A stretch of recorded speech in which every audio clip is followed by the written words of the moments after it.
Assalamualaikum warahmatullahi wabarakatuh. Waalaikumsalam warahmatullahi wabarakatuh. Selamat siang semua. Siang. Bagaimana kabar kalian hari ini? Alhamdulillah sehat. Semangat Allah. Oke, sebelum saya masuk ke materi tentang jenis pelanggaran hak asasi manusia dan penyebab terjadinya hak asasi manusia, kita sedikit ulas materi yang pernah kita pelajari. HAM itu singkatan dari apa? Hak asasi manusia. Ada yang masih ingat pengertian dari HAM itu apa? Ada yang masih ingat? Gabung. Jadi pengertian dari HAM itu adalah anugerah Tuhan Yang Maha Esa yang diberikan kepada manusia sejak dalam kandungan tanpa membedakan jenis kelamin, ras, suku, budaya, dan agama. Kemudian sedikitnya HAM itu terjadi sejarahnya karena apa? Singkatnya saja. Ada yang masih ingat?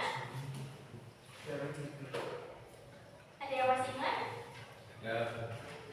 Oke, jadi HAM itu singkatnya berdiri atau sejarahnya karena adanya penindasan atau diskriminasi atau sikap membeda-bedakan. Kita masuk ke materi jenis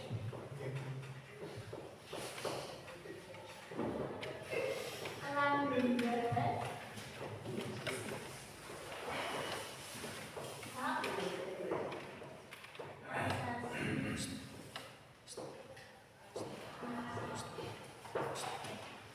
jenis pelanggaran hak asasi manusia itu ada dua. Yang pertama, jenis kejahatan kemanusiaan yang bermotifkan kekuasaan yang dilakukan secara sistematis dan luas. Nah, saya kasih contoh. Ini animasi ini. Ya, semua jelas?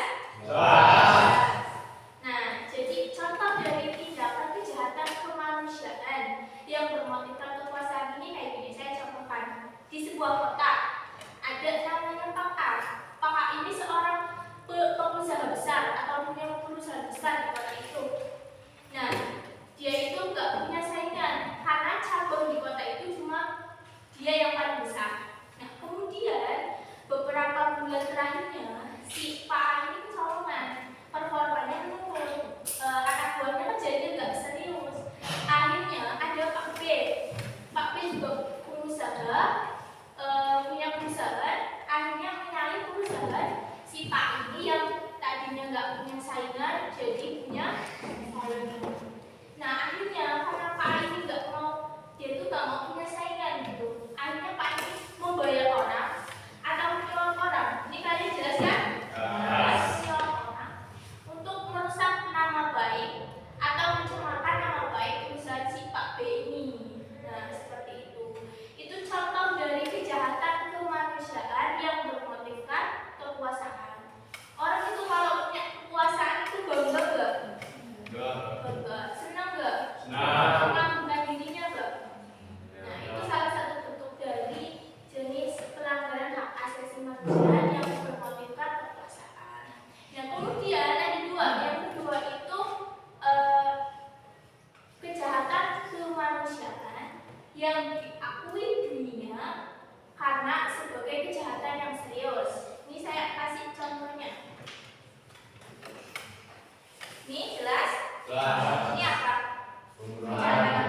Iya, kita. Ini kejahatan pembunuhan. Jadi salah satu contoh kejahatan kemanusiaan yang diakui di dunia sebagai kejahatan yang serius adalah kejahatan pembunuhan.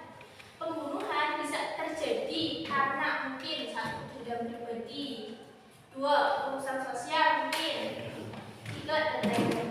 Kemudian contoh dari kejahatan di dunia yang diakui sebagai kejahatan serius ini ada apa?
kejahatan kemanusiaan yang bermotifkan kekuasaan. Oke, boleh kita kayak gitu. Terus yang kedua, kejahatan kemanusiaan di dunia yang diakui sebagai kejahatan yang serius.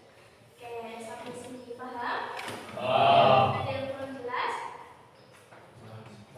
Jelas. Oke, bagus. Baik, kita masuk ke yang kedua, yaitu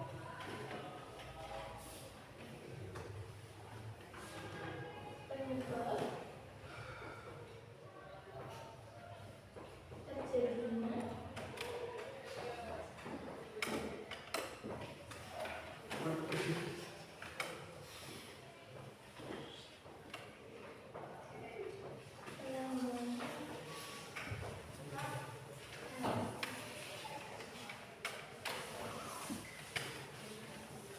penyebab terjadinya pelanggaran hak asasi manusia juga ada dua.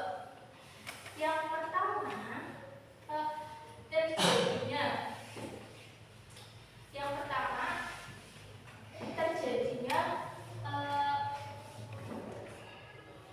pertama terjadinya tidak kesamaan antara atau tidak keselarasan antara pelaksanaan hak asasi manusia dan kewajiban asasi. Dan yang kedua, belum adanya kesepakaman dan kesamaan adanya konsep hak asasi manusia. Jadi saya beri contoh yang kayak gini. Yang pertama, belum terjadinya keselarasan dan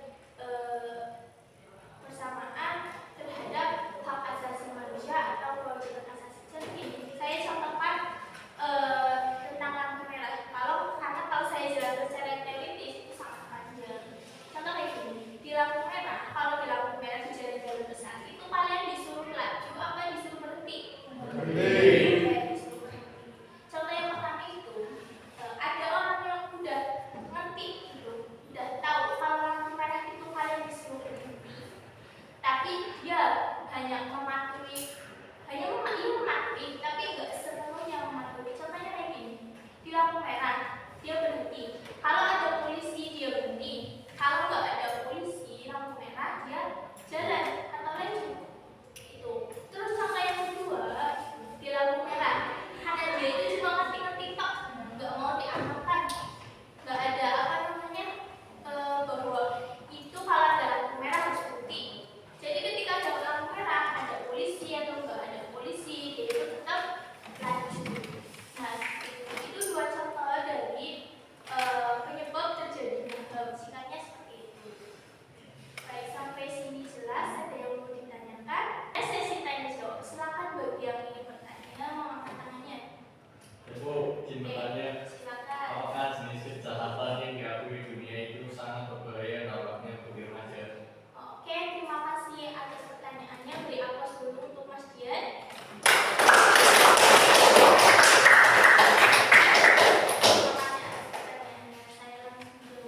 Sangat berbahaya, Mas.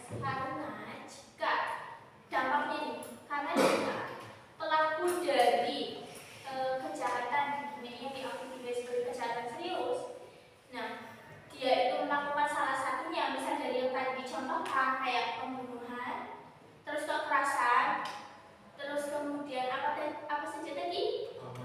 Nah itu pembulian. Nah dia itu bisa dihukumkan dengan syarat dia itu sudah masuk umurnya. Jadi ketika kalian itu umurnya sudah memenuhi, ketika kalian itu umurnya sudah bukan lagi anak kecil gitu, kalian melakukan tindakan seperti itu, kalian itu bisa dihukumkan seperti itu. Puas? Oke, yang selanjutnya ada yang mau ditanyakan lagi? Oke, silakan. Bu bisa jelaskan ulang mengenai sejarah dari HAM terbentuk dari apa? Oke, terima kasih pertanyaannya. Boleh kasih untuk Mbak Ami?